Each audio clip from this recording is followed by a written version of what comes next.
Dominika dan Meksiko serta Nicaragua yang konstitusinya tidak memberikan presiden kekuasaan besar di bidang legislatif. Padahal jika dilihat pada tahun 1930 hanya terdapat 3 negara saja yang konstitusinya memberikan kekuasaan jenis ini kepada presiden. Kekuasaan presiden di bidang legislatif yang terdapat di konstitusi negara presidensial ini banyak jenisnya, antara lain kekuasaan mengajukan inisiatif rancangan undang-undang, kekuasaan untuk menentukan prioritas pembahasan rancangan undang-undang, kekuasaan mengeluarkan veto untuk menghentikan pembahasan suatu rancangan undang-undang, kekuasaan mengeluarkan peraturan setingkat undang-undang dalam keadaan tertentu, kekuasaan presiden dalam anggaran negara, dan kekuasaan presiden mengusulkan referendum atau plebissit. Presiden legislative power umumnya dimaksudkan dilakukan dalam kondisi-kondisi tertentu bukan sebagai aktivitas rutin penyelenggaraan negara. Namun pengalaman negara-negara Amerika Latin awalnya menunjukkan bahwa presiden seringkali menggunakan kekuasaan ini dalam rangka berhadapan dengan parlemen yang dikuasai oleh lawan politiknya. Presiden menggunakan jenis kekuasaan ini dengan tujuan membentuk kebijakan atau menolak melaksanakan sebuah kebijakan, namun dengan cara menghindar dari proses di parlemen. Motif penggunaan kekuasaan ini secara politik awalnya memang seringkali dihubungkan dengan kondisi presiden yang memiliki dukungan minim di parlemen, minority presiden. Pada para pengkaji relasi eksekutif legislatif dalam sistem presidensial, khususnya mengamati fenomena divided government, menemukan bukti kuat bahwa memang terdapat hubungan erat antara kondisi divided government dengan penggunaan presiden legislative power. Penggunaan constitutional decree authority atau CDA yang di Indonesia dikenal dengan sebutan Perpu.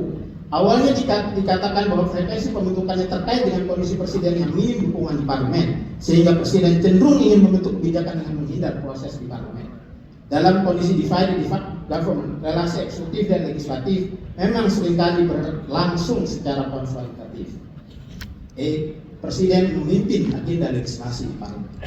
Temuan menarik berikutnya adalah ternyata penggunaan presiden legislatif oleh presiden tidak selalu terjadi dalam situasi relasi yang konfrontatif antara presiden dan parlemen. Presiden pada kenyataannya rajin memanfaatkan kekuasaannya di bidang legislatif dalam aktivitas penyelenggaraan negara rutin tanpa situasi khusus atau situasi tidak normal. Lebih menarik lagi adalah parlemen juga tidak menolak bahkan seperti mendelegasikan kekuasaannya membentuk undang-undang kepada presiden. Pendapat Figueiredo dan Limbongi berdasarkan penelitian terhadap fenomena sistem presidensial di Brazil dapat dikutip untuk memahami fenomena ini. Mereka mengabarkan bahwa kondisi yang terjadi di sistem parlementer nampaknya juga terjadi di sistem presidensial. Dalam sistem parlementer pengendalian eksekutif terhadap legislatif telah menjadi lazim terjadi, di mana eksekutif berinisiatif membuat kebijakan dan legislatif tinggal menerima atau menolak proposal kebijakan yang diajukan oleh eksekutif. Ini wajar karena dapat dikatakan kuasa eksekutif di parlementer memang merupakan pemilik dukungan mayoritas di parlemen. Di sistem presidensial dapat terjadi hal yang sama seperti di sistem parlementer. Kuasa presiden di bidang legislatif telah membuat presiden menjadi pihak membuat inisiatif kebijakan, bahkan pengendali agenda di lembaga legislatif. Figueiredo dan Limbongi juga menambahkan bahwa kekuasaan presiden di bidang legislatif seperti penerbitan Perpu tidak hanya digunakan dalam kondisi darurat seperti pendapat yang disampaikan oleh para ahli lainnya. Presiden Brazil dengan bekal kekuasaan didapatnya dari ketentuan konstitusi mengontrol agenda legislatif. Parlemen dalam banyak kesempatan hanya berposisi memilih menerima atau menolak. Bahkan dalam banyak situasi model legislasi parlementer terjadi lebih jauh lagi. Semua agenda legislasi presiden lolos dengan mudah di parlemen. Penggunaan presiden legislative power sebagai agenda rutin pemerintah dianggap jelas-jelas menyimpangi prinsip pemisahan kekuasaan yang digagas sebagai pengelolaan kekuasaan negara yang demokratis. Namun menariknya, peran dominan dalam legislasi oleh presiden ini alih-alih mendapat reaksi penolakan dari parlemen yang kekuasaannya diambil, justru malah mendapat dorongan dan dukungan penuh dari parlemen.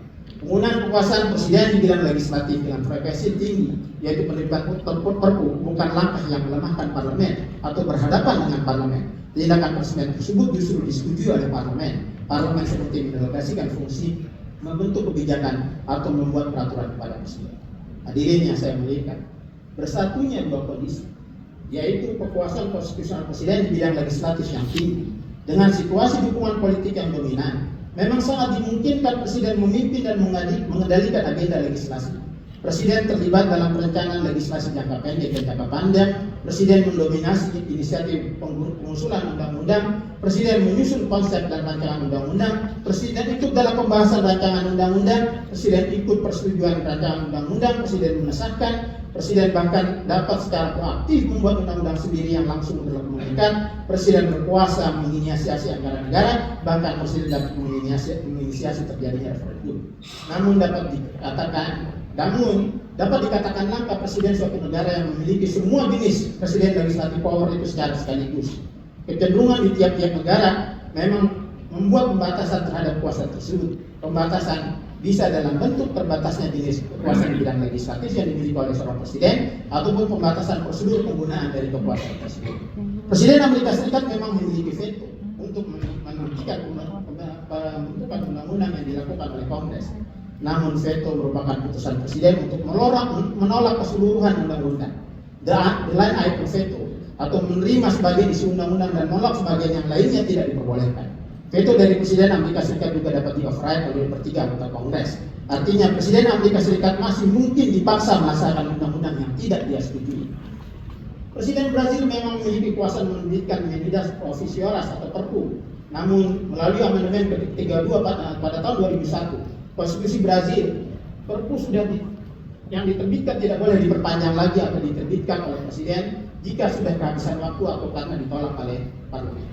Presiden Argentina dan Brazil memang memiliki kuasa menerbitkan Perpu, namun tidak semua materi muatan undang-undang dapat menjadi materi muatan Perpu. Perpu di Argentina tidak boleh mengatur masalah pidana, perpajakan, pemilihan umum, dan sistem kepartaian. Di Brazil bahkan lebih luas lagi, pembatasan materi muatannya termasuk materi-materi yang telah diatur dalam rancangan undang-undang yang sudah disetujui Kongres namun masih menunggu pengundangan atau veto dari Presiden. Presiden Indonesia termasuk yang paling besar kekuasaannya di bidang legislatif. Hampir semua presiden legislatif power dimiliki oleh Presiden Indonesia. Relatif hanya kekuasaan memperakarashi referendum yang tidak terdapat di Konstitusi Indonesia. Prosedur penggunaannya juga relatif sangat minim pembatasan. Presiden Indonesia ikut dalam semua aktivitas legislasi mulai dari perencanaan, pengusulan, pembahasan, persetujuan hingga pengundangan.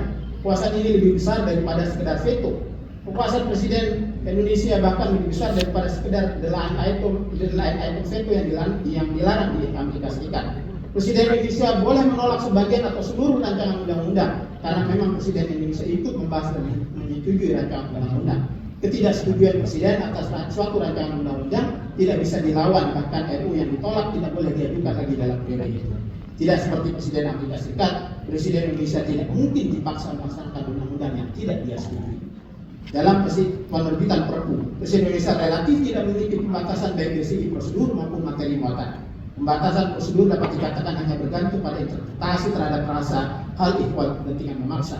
Dari segi muatan tidak ada pembatasan sama sekali.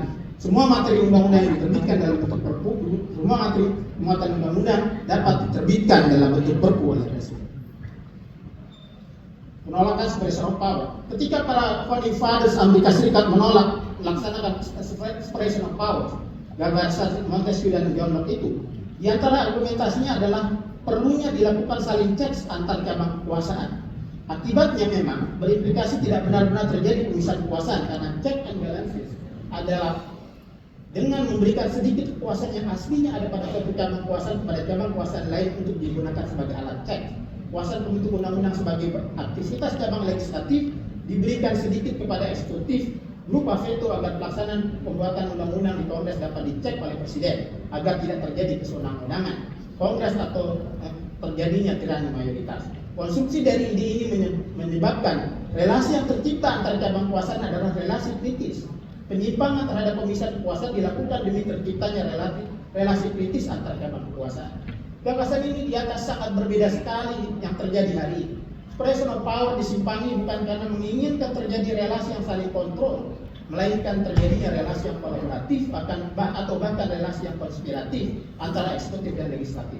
Parlemen menyetujui atau membiarkan atau bahkan seperti mendelegasikan kekuasaan legislasinya kepada Presiden. Relasi seperti ini berpotensi produk yang dihasilkan menjadi tidak kritis yang pada gilirannya merugikan warga negara yang langsung terikat dengan proses legislasi tersebut. Hadirin yang saya hormati, kekuasaan Presiden di bidang legislatif memang mungkin tidak terhindarkan di sistem presidensial. Dalam sistem presidensil, presiden adalah tokoh politik utama dan dipilih secara langsung oleh rakyat.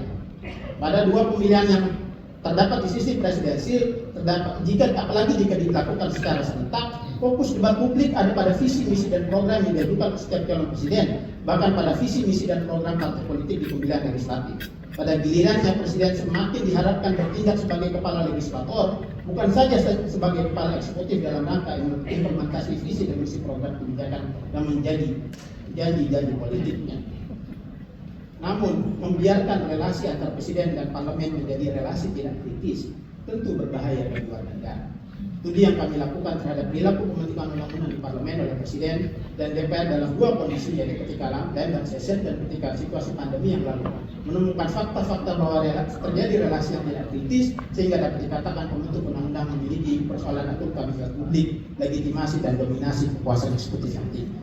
Hadirin yang berbahagia, fenomena diversifikasi pemegang kuasa legislasi berikutnya adalah semakin meningkatnya peran lembaga yudisial dalam pembentukan kebijakan publik. Dalam konteks semakin dinamisnya hubungan hukum dan politik, judisialisasi politik telah menjadi tren yang menimbulkan efek samping berupa erosi batas antara fungsi legislatif, eksekutif, dan yudisial. Terdapat kecenderungan pengadilan semakin dilibatkan dalam konflik-konflik politik dan diminta mengambil putusan di wilayah kebijakan. Persoalan-persoalan politik yang relativitasnya sangat tinggi ketika diadili dan diputus oleh pengadilan berubah penerimanya menjadi kebenaran hukum yang seringkali dianggap mutlak sifatnya. Dari proses mengambil keputusan terdapat kekhawatiran yaitu jika persoalan politik yang seharusnya diputus berdasarkan pertimbangan politik dan kebijakan publik ketika dibawa ke pengadilan maka akan berhadapan dengan interpretasi hukum memiliki perangkat yang terlalu ketat dan terbatas. Sementara di sisi akuntabilitas, kekhawatirannya adalah ketika keputusan politik yang seharusnya diambil oleh lembaga politik kemudian dipindahkan ke ranah judisial seperti mengurangi akuntabilitas lembaga politik tersebut yang merupakan hasil pilihan. Aktivitas eskalasi bisnis politik yang terjadi kian tinggi saat ini di dunia dijelaskan paling tidak dengan berapa pendekatan. Pendekatan pertama adalah judisialisasi politik semakin tinggi karena keberadaan judicial review. Judicial review adalah melakukan penafsiran terhadap teks hukum. Terbukanya ruang melakukan judicial review telah menggeser kebutuhan publik kepada lembaga legislatif untuk melakukan perubahan undang-undang dalam rangka menyesuaikan realitas sosial yang terus berubah. Judicial interpretation dinilai sebagai cara efektif dan mudah untuk melakukan perubahan hukum daripada proses legislasi di parlemen. Proses di pengadilan dapat menghindarkan dari kebutuhan intervensi legislatif dalam merespon setiap perkembangan atau masalah baru yang timbul di masyarakat.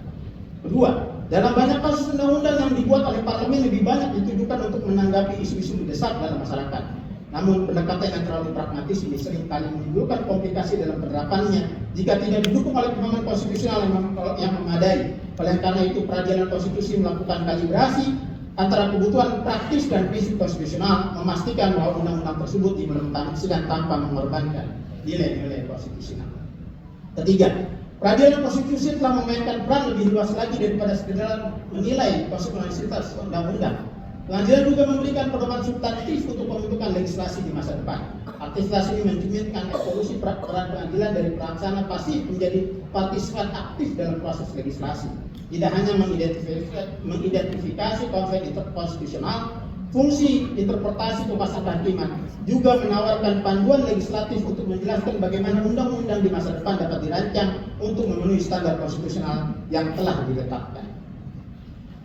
Keempat, dalam konteks demokrasi kontemporer, fenomena judisialisasi politik mencerminkan perluasan peran pengadilan daripada fungsi tradisionalnya sebagai penegak konstitusi menjadi mediator. Dimanai sebagai indikasi terjadinya frustasi publik terhadap proses legislasi di parlemen yang dianggap kurang partisipatif sehingga mendorong masyarakat untuk mencari jalur alternatif melalui judicial review.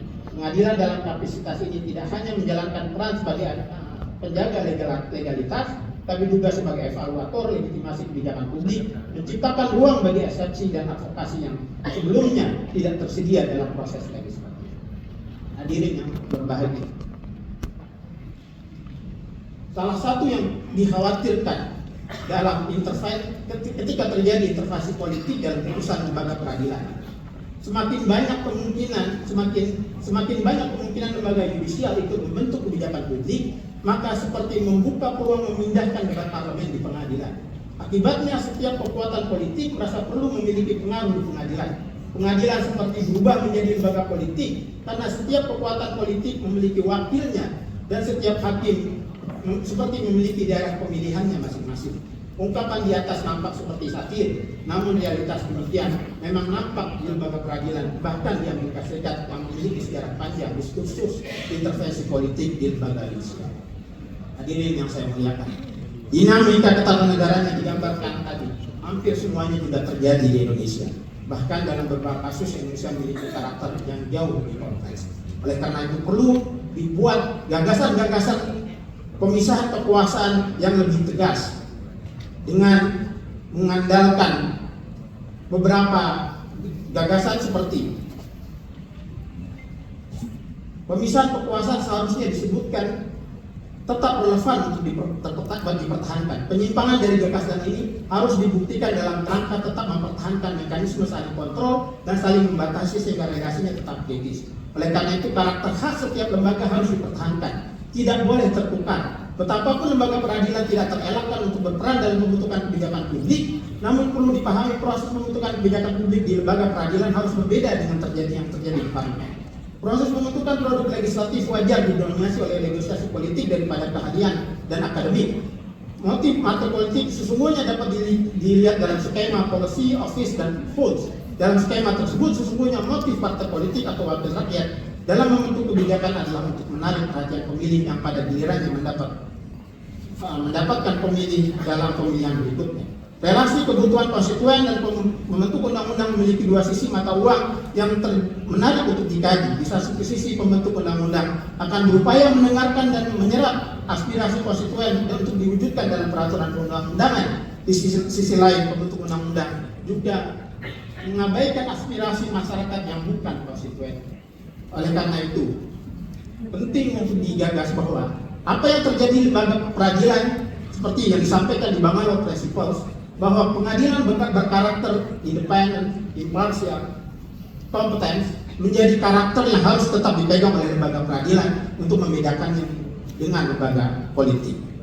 Hadirin sekalian, untuk meringkas pidato ini yang waktunya memang sudah habis, saya ingin menyampaikan, izinkanlah dari waktu yang terbatas ini menggunakan kesempatan ini menyampaikan rasa terima kasih saya